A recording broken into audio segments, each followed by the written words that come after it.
നമസ്കാരം. SCV evening ന്യൂസിലേക്ക് സ്വാഗതം. ഞാൻ അജയ് വിജയൻ. പ്രധാന വാർത്തകൾ. മഴക്കെടുതിയിൽ നാട്. പട്ടാമ്പി പാലം ഗതാഗതത്തിനായി ഉടൻ തുറന്നുകൊടുക്കില്ല. കൈവരികൾ ഒലിച്ചുപോയ സാഹചര്യത്തിൽ പാലത്തിന്റെ ബലക്ഷയവും മറ്റും വിശദമായി പരിശോധിച്ച ശേഷം തുടർ നടപടിയെന്ന് മുഹമ്മദ് മുഹസിൻ MLA. മണ്ണൂർ ആനക്കല്ല് കുടിവെള്ള പദ്ധതി പമ്പ് ഹൗസ് വെള്ളത്തിനടിയിൽ. ഓങ്ങല്ലൂർ കാരക്കാട് കരിമ്പനക്കൽ പ്രദേശത്ത് മണ്ണിടിച്ചിൽ ഭീഷണി. മഴയ്ക്ക് നേരിയ ശമനം. കനത്ത മഴയിൽ 2 ദിവസത്തിനിടെ പാലക്കാട്, തൃശൂർ ജില്ലകളിൽ കോടികളുടെ നാശനഷ്ടം. പാലക്കാട് ജില്ലയിൽ കഴിഞ്ഞ 24 മണിക്കൂറിനിടെ ലഭിച്ചത് 173.18 മില്ലിമീറ്റർ മഴ. ഒറ്റപ്പാലം താലൂക്കിൽ പെയ്തത് പ്രളയകാലത്തേക്കാൾ കനത്ത മഴ. ജില്ലയിൽ 39 ദുരിതാശ്വാസ ക്യാമ്പുകളിലായി 2230 പേർ. വയനാട് ഉരുൾപൊട്ടലിൽ മരണപ്പെട്ടവരിൽ പട്ടാമ്പി സ്വദേശികളും. തദ്ദേശ ഉപതിരഞ്ഞെടുപ്പ്. മങ്കരയിൽ UDF, മുള്ളൂർക്കരയിൽ LDF. മങ്കര കൂരാത്ത് വാർഡിൽ UDF സ്ഥാനാർത്ഥി അനുശ്രീയുടെ വിജയം 127 വോട്ടിന്റെ ഭൂരിപക്ഷത്തോടെ. മുള്ളൂർക്കര 11ാം വാർഡിൽ LDF സ്ഥാനാർത്ഥി KB ജയദാസ് വിജയിച്ചത് 217 വോട്ടിന്റെ ഭൂരിപക്ഷത്തിൽ. മണ്ണൂരിൽ ഗ്രാമീണ റോഡുകളുടെ തകർച്ചയ്ക്ക് ഉടൻ പരിഹാരം കാണണമെന്ന് മുസ്ലിം ലീഗ്. റോഡുകളുടെ തകർച്ചയ്ക്ക് പരിഹാരം ആവശ്യപ്പെട്ട് ലീഗ് പ്രക്ഷോഭത്തിലേക്ക്. ഓഗസ്റ്റ് 2-ന് ഏകദിന ഉപവാസം.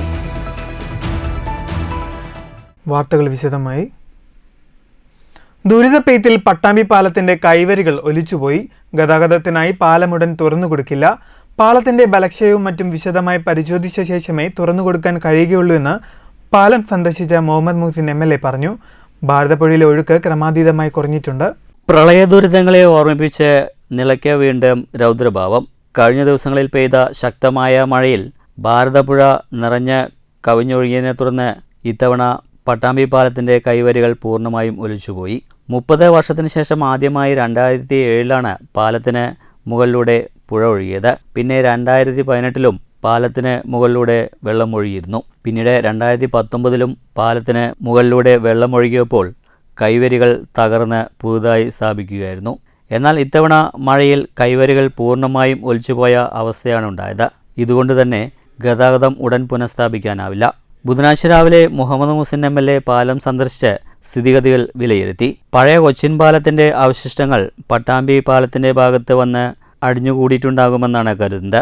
ഇപ്പോഴത്തെ അവസ്ഥയിൽ പാലം ഉടൻ തുറന്നുകൊടുക്കാൻ കഴിയില്ല. വിദഗ്ധമായ പരിശോധന നടത്തണമെന്നും പാലത്തിന് കൈവരികൾ സ്ഥാപിച്ച ശേഷമേ ഗതാഗതത്തിനായി തുറന്നുകൊടുക്കാൻ കഴിയുമെന്നും മുഹമ്മദ് മുഹസിൻ MLA പറഞ്ഞു. PWD ബ്രിഡ്ജസ് വിഭാഗം AXC അടക്കമുള്ളവർ പാലം സന്ദർശിച്ച് പരിശോധന നടത്തിയ ശേഷം മറ്റ് തീരുമാനമുണ്ടാകുമെന്നും MLA പറഞ്ഞു.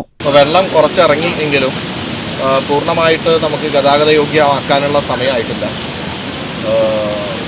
ഷൊർണൂർ പഴയ കൊച്ചിൻ പാലത്തിൻ്റെ, ഷൊർണൂരിലുള്ള നമ്മുടെ ചെറുതുരുത്തി പാലത്തിൻ്റെ പഴയ പാലത്തിൻ്റെ അവശിഷ്ടങ്ങളടക്കം ഈ പാലത്തിൽ വന്ന് അടിച്ചിട്ടുണ്ടെന്നാണ് ദൃക്സാക്ഷികൾ പറയുന്നത്.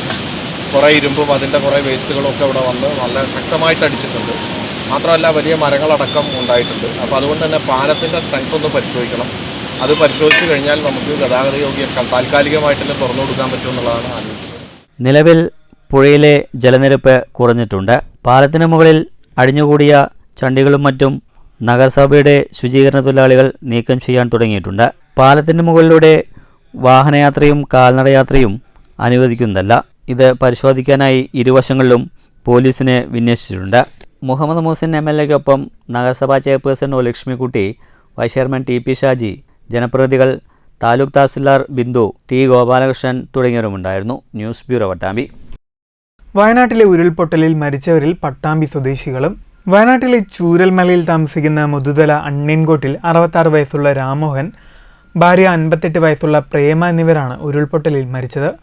കഴിഞ്ഞ ദിവസം നടത്തിയ തിരച്ചിലിലാണ് ഇവരുടെ മൃതദേഹം കണ്ടെടുത്തത്. മൃതദേഹങ്ങൾ പോസ്റ്റ്മോർട്ടം നടപടികൾക്കായി മേപ്പാടി ആശുപത്രിയിലേക്ക് മാറ്റി. കഴിഞ്ഞ 24 മണിക്കൂറിനിടെ പാലക്കാട് ജില്ലയിൽ ലഭിച്ചത് 173.18 മില്ലിമീറ്റർ മഴ. ബുധനാഴ്ച രാവിലെ മുതൽ മഴയ്ക്ക് ശക്തി കുറഞ്ഞിട്ടുണ്ട്. അതേസമയം നദികളിലെ ജലവിധാനം ഉയർന്നതോടെ പല പ്രദേശങ്ങളും വെള്ളത്തിനടിയിലായി.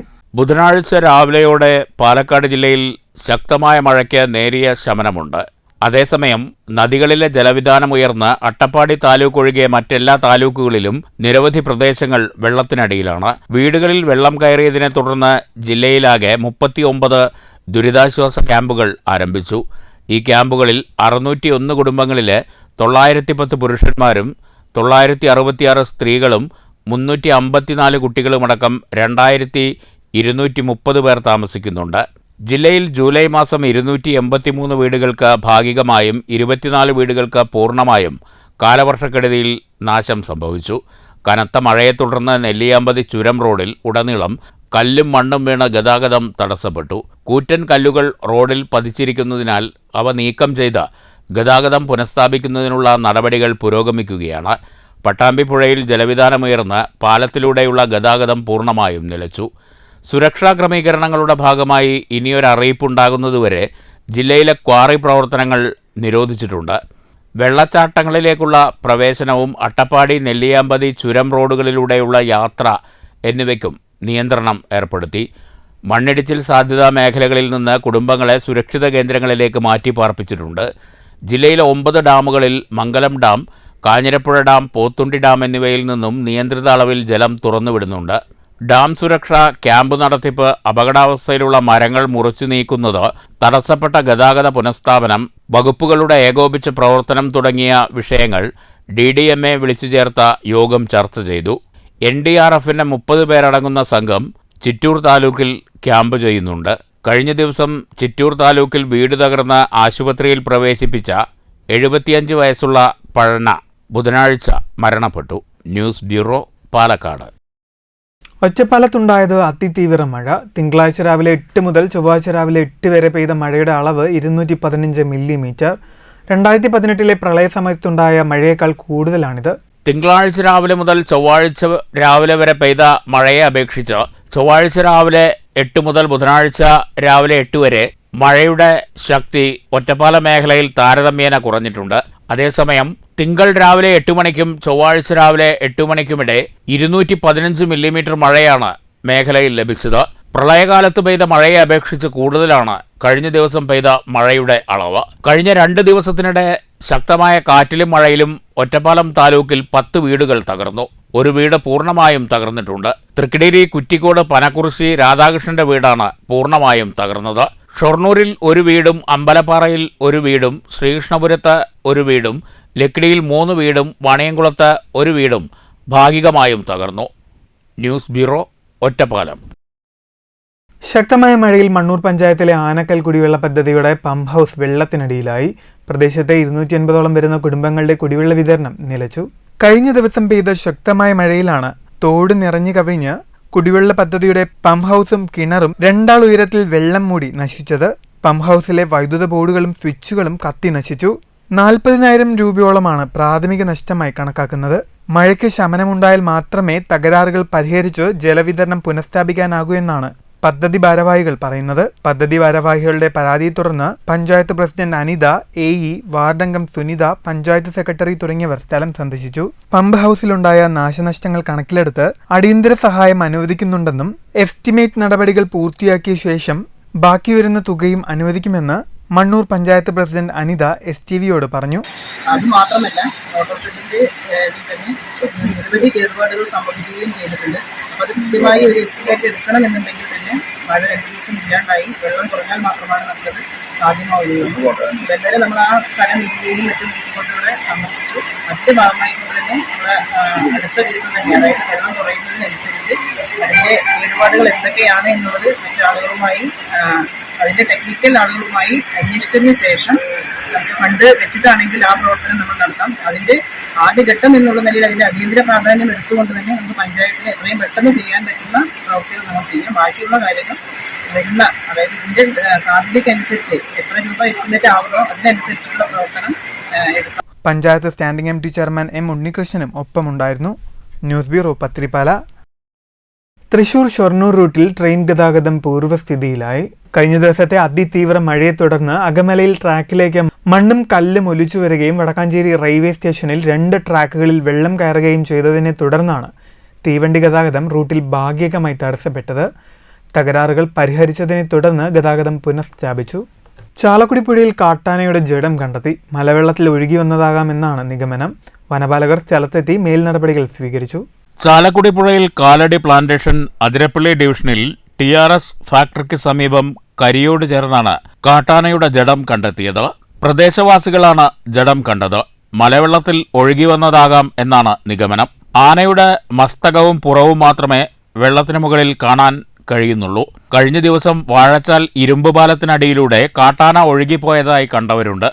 അതേ ആന തന്നെയാണോ ഇത് എന്ന സംശയമുണ്ട്. നാട്ടുകാർ വിവരമറിയിച്ചതിനെ തുടർന്ന് വനപാലകർ സ്ഥലത്തെത്തി മേൽ നടപടികൾ സ്വീകരിച്ചു. News bureau, Thrissur. പട്ടാമ്പിയിലെ ദുരിതാശ്വാസ ക്യാമ്പുകൾ സന്ദർശിച്ച് മുഹമ്മദ് മുഹ്സിൻ MLA സ്ഥിതിഗതികൾ വിലയിരുത്തി. പട്ടാമ്പിക്ക് പുറമെ കൊപ്പം, വിളയൂർ, കുലുക്കല്ലൂർ, തിരുവേഗപ്പുറ പഞ്ചായത്തുകളിലും ക്യാമ്പുകൾ പ്രവർത്തിച്ചിട്ടുണ്ട്. പട്ടാമ്പി ഗവൺമെന്റ് ഹയർ സെക്കൻഡറി സ്കൂളിൽ നഗരസഭയുടെ നേതൃത്വത്തിലാണ് ദുരിതാശ്വാസ ക്യാമ്പ് പ്രവർത്തിച്ചു വരുന്നത്. ബുധനാഴ്ച രാവിലെ മുഹമ്മദ് മുഹ്സിൻ MLA ക്യാമ്പ് സന്ദർശിച്ച സ്ഥിതിഗതികൾ വിലയിരുത്തി. നഗരസഭാ പരിധിയിലെ ഗ്രീൻ പാർക്ക്, നമ്പ്രം തുടങ്ങിയ ഭാഗങ്ങളിൽ നിന്നായി ബുധനാഴ്ച ഉച്ചവരെ 100 പേരെയാണ് ക്യാമ്പിൽ പാർപ്പിച്ചിരിക്കുന്നത്. ആവശ്യമായ ഭക്ഷണവും സജ്ജീകരിച്ചിട്ടുണ്ട്. MLAക്കൊപ്പം നഗരസഭാ chairperson Lakshmikutty, vice chairman TP Shaji, P Vijayakumar തുടങ്ങിയവരുമുണ്ടായിരുന്നു. സ്കൂളിലെ SPC കേഡറ്റുകളും സഹായത്തിനായുണ്ട്. മൂതല പഞ്ചായത്തിലെ Perumudiyoor government oriental higher secondary സ്കൂളിൽ പ്രവർത്തിക്കുന്ന ക്യാമ്പിൽ 57 പേരെയാണ് പാർപ്പിച്ചിരിക്കുന്നത്. മണ്ഡലത്തിലെ വിളയൂർ, കൊപ്പം, കുലുക്കല്ലൂർ, തിരുവേഗപ്പുറ എന്നീ പഞ്ചായത്തുകളിലും ക്യാമ്പ് പ്രവർത്തിക്കുന്നുണ്ട്. News bureau, Pattambi. മങ്കര ഗ്രാമപഞ്ചായത്തിലെ 4ാം വാർഡിലേക്ക് നടന്ന ഉപതെരഞ്ഞെടുപ്പിൽ വാർഡ് തിരിച്ചുപിടിച്ച് UDF സ്ഥാനാർത്ഥി അനിശ്രീ വിജയിച്ചത് 127 വോട്ടിന്റെ ഭൂരിപക്ഷത്തിൽ. UDF വിജയം കഴിഞ്ഞ 25 വർഷത്തോളമായുള്ള വാർഡിലെ LDF മേധാവിത്വത്തിന് വിരാമമിട്ട്. മങ്കര പഞ്ചായത്ത് 4ാം വാർഡിൽ നടന്ന ഉപതെരഞ്ഞെടുപ്പിൽ UDFന് അട്ടിമറി വിജയം. കോൺഗ്രസ് സ്ഥാനാർത്ഥിയായി മത്സരിച്ച അനിശ്രീ 127 വോട്ടിന്റെ ഭൂരിപക്ഷത്തിലാണ് വിജയിച്ചത്. കഴിഞ്ഞ തവണ സ്വതന്ത്രയായി തിരഞ്ഞെടുക്കപ്പെട്ട CM വസന്തകുമാരിയെ തെരഞ്ഞെടുപ്പ് കമ്മീഷൻ അയോഗ്യയാക്കിയതിനെ തുടർന്നാണ് ഉപതെരഞ്ഞെടുപ്പ് നടന്നത്. ആകെ പോൾ ചെയ്ത 839 വോട്ടിൽ UDF സ്ഥാനാർത്ഥിയായി മത്സരിച്ച അനിശ്രീക്ക് 428 വോട്ടും, LDF സ്ഥാനാർത്ഥിയായി മത്സരിച്ച VK ശ്രീജയ്ക്ക് 301 വോട്ടും, BJP സ്ഥാനാർത്ഥിയായി മത്സരിച്ച ഉഷയ്ക്ക് 110 വോട്ടുമാണ് ലഭിച്ചത്. കഴിഞ്ഞ 25 വർഷമായി ഇടതുമുന്നണി പ്രതിനിധീകരിക്കുന്ന വാർഡിൽ നടന്ന അട്ടിമറി വിജയം കോൺഗ്രസിന്റെ ഊർജ്ജസ്വലമായ പ്രവർത്തനത്തിനുള്ള ജനങ്ങളുടെ വിജയമാണെന്നും കഴിഞ്ഞ ജനുവരി മുതൽ വാർഡിൽ പഞ്ചായത്ത് അംഗം ഇല്ലാത്ത സാഹചര്യത്തിലും ഭരണസമിതിയുടെ നേതൃത്വത്തിൽ മികച്ച പ്രവർത്തനമാണ് കാഴ്ചവെച്ചത്. കക്ഷി രാഷ്ട്രീയത്തിന് അതീതമായി കോൺഗ്രസിന് ലഭിച്ച ജനങ്ങളുടെ പിന്തുണ ഭരണമുന്നേറ്റത്തിന് ശക്തി പകരുമെന്നും പഞ്ചായത്ത് പ്രസിഡന്റ് MN ഗോകുൽദാസ് പറഞ്ഞു. 127 വോട്ടിന്റെ ഭൂരിപക്ഷത്തിലാണ് ആ വാർഡിലെ ജനങ്ങൾ ഐക്യ ജനാധിപത്യ മുന്നണിയെ ജയിപ്പിച്ചിരിക്കുന്നത്. തീർച്ചയായും ഇത് ജനാധിപത്യത്തിനുള്ള അംഗീകാരമാണ്. മാത്രമല്ല, സാമ്പത്തികമായ ഒട്ടനവധി ഞെരുക്കങ്ങൾക്കിടയിലും മങ്കര ഗ്രാമപഞ്ചായത്തിന്റെ വികസനം സാധ്യമാക്കാൻ ഐക്യ ജനാധിപത്യ മുന്നണിക്ക് കഴിഞ്ഞതിന്റെ ഭാഗമായി തന്നെയാണ് അവിടുത്തെ ജനങ്ങൾ രാഷ്ട്രീയത്തിന് അതീതമായി കഴിഞ്ഞ 20 തെരഞ്ഞെടുപ്പിൽ LDFന് കിട്ടിയ വോട്ടിന്റെ ബഹുഭൂരിഭാഗം വോട്ടുകളും ഐക്യ ജനാധിപത്യ മുന്നണിക്ക് തന്നിട്ടുണ്ട്. തിരഞ്ഞെടുപ്പിൽ ഇടതുമുന്നണിക്കേറ്റ പരാജയത്തിനു കാരണം വർഗീയ ശക്തികളുടെ ഇടപെടലാണെന്നും BJPക്ക് കഴിഞ്ഞ തവണത്തേക്കാൾ കുറഞ്ഞ 100ലധികം വോട്ട് കോൺഗ്രസിന് ലഭിച്ചതായും CPI local secretary MS Velayudhan ആരോപിച്ചു. ഇതില് ഈ 212 വോട്ട് നേടിയ അവർക്ക് ഇന്ന് 110 വോട്ടിലേക്ക് ചുരുങ്ങേണ്ടതായിട്ട് വന്നു. സംഘടനാ രംഗത്ത് LDF മികച്ച രൂപത്തിൽ ഇടപെട്ടിട്ടുണ്ട്, പ്രവർത്തിച്ചിട്ടുണ്ട്. ഈ തോൽവിയിൽ വർഗീയ ശക്തികളുടെ ഒരു കേന്ദ്രീകരണമാണ് അവിടെ നടന്നിരിക്കുന്നത് എന്നാണ് ഈ തെരഞ്ഞെടുപ്പുമായി ബന്ധപ്പെട്ടത് ചൂണ്ടിക്കാണിക്കുക. വിജയിച്ച സ്ഥാനാർത്ഥി അനിശ്രീയുമായി കോൺഗ്രസ് പ്രവർത്തകർ ആഹ്ലാദ പ്രകടനം നടത്തി.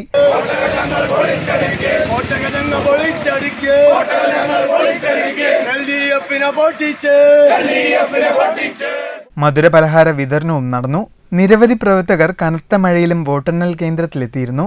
മങ്കര പോലീസ് CI പ്രതാപിന്റെ നേതൃത്വത്തിൽ പോലീസ് സംഘവും വോട്ടെണ്ണൽ കേന്ദ്രത്തിലുണ്ടായിരുന്നു. News bureau, Pathirippala. മുള്ളൂർക്കര പഞ്ചായത്തിലെ 11ാം വാർഡിലേക്ക് നടന്ന ഉപതെരഞ്ഞെടുപ്പിൽ സിറ്റിംഗ് സീറ്റ് നിലനിർത്തി LDF സ്ഥാനാർത്ഥി KB ജയദാസ് വിജയിച്ചത് 217 വോട്ടിന്റെ ഭൂരിപക്ഷത്തിൽ. കനത്ത മഴയിലും 96% പോളിംഗ് രേഖപ്പെടുത്തിയ മുള്ളൂർക്കര ഗ്രാമപഞ്ചായത്തിലെ 11ാം വാർഡിലേക്ക് നടന്ന ഉപതെരഞ്ഞെടുപ്പിൽ ആകെ പോൾ ചെയ്ത 993 വോട്ടിൽ CPM സ്ഥാനാർത്ഥി KB ജയദാസിന് 584 വോട്ടും, UDF സ്ഥാനാർത്ഥി NS വർഗീസിന് 337 വോട്ടും, BJP സ്ഥാനാർത്ഥി സുരേന്ദ്രന് 59 വോട്ടും, സ്വതന്ത്ര സ്ഥാനാർത്ഥി MN ഭാസ്കറിന് 43 വോട്ടുമാണ് ലഭിച്ചത്. ഇലക്ഷൻ കമ്മീഷന്റെ നിർദ്ദേശപ്രകാരം മുള്ളൂർക്കര പഞ്ചായത്ത് ഹാളിൽ വെച്ചാണ് വോട്ടെണ്ണൽ നടന്നത്. വിജയിച്ച LDF സ്ഥാനാർത്ഥി KB ജയദാസിനെ പ്രവർത്തകർ ഹാരമണിയിച്ചാണ് സ്വീകരിച്ചത്. തുടർന്ന് സ്ഥാനാർത്ഥിയെയും വഹിച്ച് മുള്ളൂർക്കര ടൗണിൽ വൻ പ്രകടനവും നടത്തി. LDF-ൽ നിന്ന് വിജയിച്ചു വന്ന കുഞ്ഞു മുഹമ്മദിന്റെ നിര്യാണത്തെ തുടർന്നാണ് വാർഡിൽ ഉപതെരഞ്ഞെടുപ്പ് നടന്നത്. CPI-ൽ നിന്നും രാജിവെച്ച് സ്വതന്ത്രനായി മത്സരിച്ച MN ഭാസ്കരൻ തെരഞ്ഞെടുപ്പിൽ CPM-ന് വെല്ലുവിളിയാകുമെന്ന് കരുതിയെങ്കിലും നേട്ടമുണ്ടാക്കാനായില്ല. News bureau, Cheruthuruthy. ഓങ്ങല്ലൂർ കാരക്കാട് 12-ാം വാർഡിലെ കരിമ്പനക്കൽ അംഗൻവാടി പ്രദേശത്ത് നിവാസികൾ മണ്ണിടിച്ചിൽ ഭീഷണിയിൽ. പ്രദേശത്തെ 100ഓളം കുടുംബങ്ങളാണ് ഭീഷണി നേരിടുന്നത്. ഓങ്ങല്ലൂർ പഞ്ചായത്തിലെ 12-ാം വാർഡിൽ ഉൾപ്പെടുന്ന പ്രദേശത്താണ് മണ്ണിടിച്ചിലുണ്ടായത്. കഴിഞ്ഞ ദിവസം പെയ്ത മഴയിലാണ് വൻതോതിൽ ഇവിടെ മണ്ണിടിഞ്ഞത്. പ്രദേശത്ത് സ്വകാര്യ വ്യക്തിയുടെ സ്ഥലത്ത് നിന്നും വൻതോതിൽ മണ്ണെടുത്തതാണ് മണ്ണിടിച്ചിലിന് കാരണമെന്നാണ് നാട്ടുകാരുടെ പരാതി. 25ഓളം കുട്ടികൾ പഠിക്കുന്ന കരിമ്പനക്കൽ അംഗനവാടിക്കും പള്ളിക്കും 100ഓളം കുടുംബങ്ങൾക്കും ഭീഷണിയായാണ് വൻതോതിൽ മണ്ണിടിച്ചിൽ സംഭവിച്ചിട്ടുള്ളത്. നിരവധി തവണ അധികൃതർക്ക് പരാതി നൽകിയെങ്കിലും നടപടി ഉണ്ടായില്ലെന്നാണ് നാട്ടുകാരുടെ പരാതി. ഈ വീടും കാര്യങ്ങൾക്കും വളരെ ഭീഷണിയാണ്. അതുപോലെ തന്നെ ഇവിടുന്ന് 2-3 കുടുംബങ്ങൾ ഇപ്പോൾ മാറി താമസിക്കുന്നുണ്ട്. ഇവരോട് അധികൃതർ വന്നിട്ട് ഇവിടെ മാറിപ്പോകണമെന്ന് പറയാമെന്ന് മാത്രമല്ല, എവിടേക്ക് മാറണം എന്ത് മാറണം എന്ന് അവർ പറഞ്ഞു. നിങ്ങൾ മാറിക്കോളിന്ന് പറഞ്ഞു. അപ്പോൾ അവർക്കൊരു സേഫ്റ്റിയോ മറ്റു കാര്യങ്ങളോ അതുമില്ല. ഇവർ മാറാൻ പറഞ്ഞു. അതേപോലെ തന്നെ പഞ്ചായത്തിൽ ഇതിന് വേണ്ടി ഞങ്ങൾ ഇതിൻ്റെ 1 വർഷം മുമ്പ് പഞ്ചായത്തിൽ നടപടി എടുക്കട്ടെ വിചാരിച്ചു കംപ്ലയിൻറ്റ് കൊടുത്തിരുന്നു. ആ കംപ്ലയിൻറ്റിൻ്റെ അടിസ്ഥാനത്തിൽ 2-3 പ്രാവശ്യം പഞ്ചായത്ത് ജീവനക്കാർ വന്ന് സ്ഥലം സന്ദർശിക്കുകയും അവർക്കത് ബോധ്യപ്പെടുകയും ചെയ്തവരെ അതിനുശേഷം നടപടി ഉണ്ടായിട്ടില്ല. എന്തെങ്കിലും വീണ്ടും ഇതുപോലെ ഒരു പ്രശ്നം നടത്തി പഞ്ചായത്തിൽ നിന്ന്, അതല്ലാതെ ഒരു പരിപാടി ഇതുവരെ നടന്നിട്ടില്ല. മണ്ണിടിച്ചിലിനെ തുടർന്ന് പല കുടുംബങ്ങളും പ്രദേശത്ത് നിന്നും മാറി താമസിച്ചിട്ടുണ്ട്. വലിയൊരു ദുരന്തം വരുന്നതിന് മുൻപ് അധികൃതരുടെ ഭാഗത്തു നിന്നും നടപടി വേണമെന്നാണ് നാട്ടുകാരുടെ ആവശ്യം.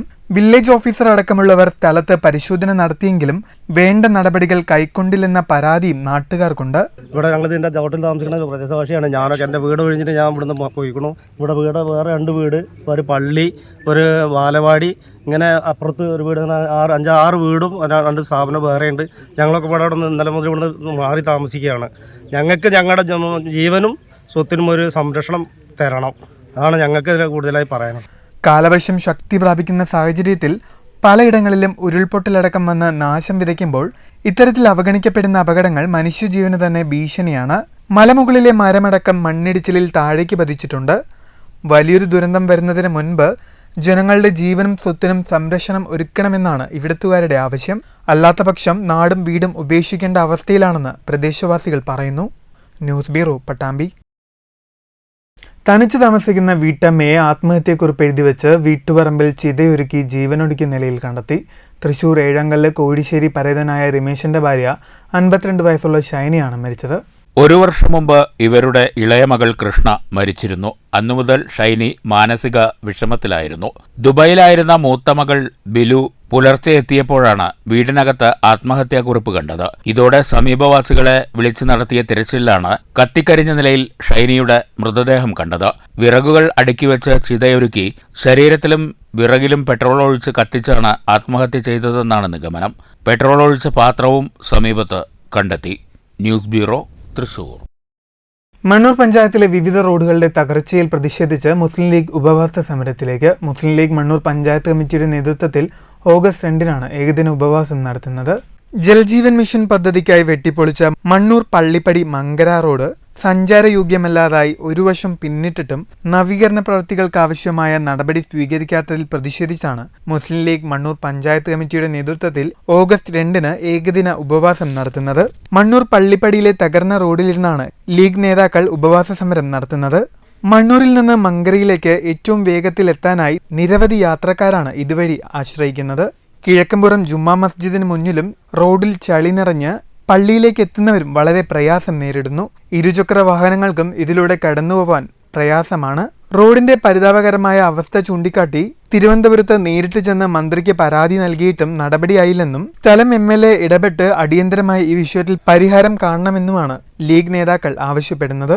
ഉപവാസ സമരം ജില്ലാ സെക്രട്ടറി അഡ്വക്കേറ്റ് സിദ്ദിഖ് ഉദ്ഘാടനം ചെയ്യുമെന്ന് മുസ്ലിം ലീഗ് നേതാക്കൾ വാർത്താ സമ്മേളനത്തിൽ അറിയിച്ചു. ഇന്ത്യൻ യൂണിയൻ മുസ്ലിം ലീഗിന് കണ്ടിരിക്കാനാവില്ല എന്നുള്ളത് കൊണ്ട് തന്നെയാണ് ഈ വരുന്ന 2/8/24 വെള്ളിയാഴ്ച രാവിലെ 10 മണി മുതൽ വൈകുന്നേരം 5 മണി വരെ പൊതുജനങ്ങളെ അണിനിരത്തിക്കൊണ്ട് ഇന്ത്യൻ യൂണിയൻ മുസ്ലിം ലീഗിന്റെ മണ്ണൂർ പഞ്ചായത്ത് കമ്മിറ്റിയുടെ കീഴിൽ ഉപവാസ സമരം സംഘടിപ്പിക്കുകയാണ്. ഈ സമരത്തിൽ എല്ലാ ജനാധിപത്യ വിശ്വാസികളും മണ്ണൂരിന്റെ നന്മ ആഗ്രഹിക്കുന്ന എല്ലാ പ്രിയപ്പെട്ടവരും പങ്കെടുക്കണമെന്ന് വിനീതമായി അഭ്യർത്ഥിക്കുകയാണ്, അപേക്ഷിക്കുകയാണ്. പഞ്ചായത്ത് മണ്ഡലം കമ്മിറ്റി ഭാരവാഹികളായ VM Anwar Sadiq, K Abdul Hakeem, KP Muneer, Sadiq Ali തുടങ്ങിയവർ വാർത്താസമ്മേളനത്തിൽ പങ്കെടുത്തു. News bureau Pathirippala. പ്രധാന വാർത്തകൾ വീണ്ടും. മഴക്കെടുതിയിൽ നാട്. പട്ടാമ്പി പാലം ഗതാഗതത്തിനായി ഉടൻ തുറന്നുകൊടുക്കില്ല. കൈവരികൾ ഒലിച്ചുപോയ സാഹചര്യത്തിൽ പാലത്തിന്റെ ബലക്ഷയവും മറ്റും വിശദമായി പരിശോധിച്ച ശേഷം തുടർ നടപടിയെന്ന് മുഹമ്മദ് മോഹ്സിൻ MLA. മണ്ണൂർ ആനക്കല്ല് കുടിവെള്ള പദ്ധതി പമ്പ് ഹൗസ് വെള്ളത്തിനടിയിൽ. ഓങ്ങല്ലൂർ കാരക്കാട് കരിമ്പനക്കൽ പ്രദേശത്ത് മണ്ണിടിച്ചിൽ ഭീഷണി. മഴയ്ക്ക് നേരിയ ശമനം. കനത്ത മഴയിൽ 2 ദിവസത്തിനിടെ പാലക്കാട്, തൃശൂർ ജില്ലകളിൽ കോടികളുടെ നാശനഷ്ടം. പാലക്കാട് ജില്ലയിൽ കഴിഞ്ഞ 24 മണിക്കൂറിനിടെ ലഭിച്ചത് 173.18 മില്ലിമീറ്റർ മഴ. ഒറ്റപ്പാലം താലൂക്കിൽ പെയ്തത് പ്രളയകാലത്തേക്കാൾ കനത്ത മഴ. ജില്ലയിൽ 39 ദുരിതാശ്വാസ ക്യാമ്പുകളിലായി 2230 പേർ. വയനാട് ഉരുൾപൊട്ടലിൽ മരണപ്പെട്ടവരിൽ പട്ടാമ്പി സ്വദേശികളും. തദ്ദേശ ഉപതിരഞ്ഞെടുപ്പ്. മങ്കരയിൽ UDF, മുള്ളൂർക്കരയിൽ LDF. മങ്കര കൂരാത്ത് വാർഡിൽ UDF സ്ഥാനാർത്ഥി അനുശ്രീയുടെ വിജയം 127 വോട്ടിന്റെ ഭൂരിപക്ഷത്തോടെ. മുള്ളൂർക്കര 11ാം വാർഡിൽ LDF സ്ഥാനാർത്ഥി KB ജയദാസ് വിജയിച്ചത് 217 വോട്ടിന്റെ ഭൂരിപക്ഷത്തിൽ. മണ്ണൂരിൽ ഗ്രാമീണ റോഡുകളുടെ തകർച്ചയ്ക്ക് ഉടൻ പരിഹാരം കാണണമെന്ന് മുസ്ലിം ലീഗ്. റോഡുകളുടെ തകർച്ചയ്ക്ക് പരിഹാരം ആവശ്യപ്പെട്ട് ലീഗ് പ്രക്ഷോഭത്തിലേക്ക്. ഓഗസ്റ്റ് 2-ന് ഏകദിന ഉപവാസം. ഈ വാർത്താ ബുള്ളറ്റിൻ സമാപിക്കുന്നു. നമസ്കാരം.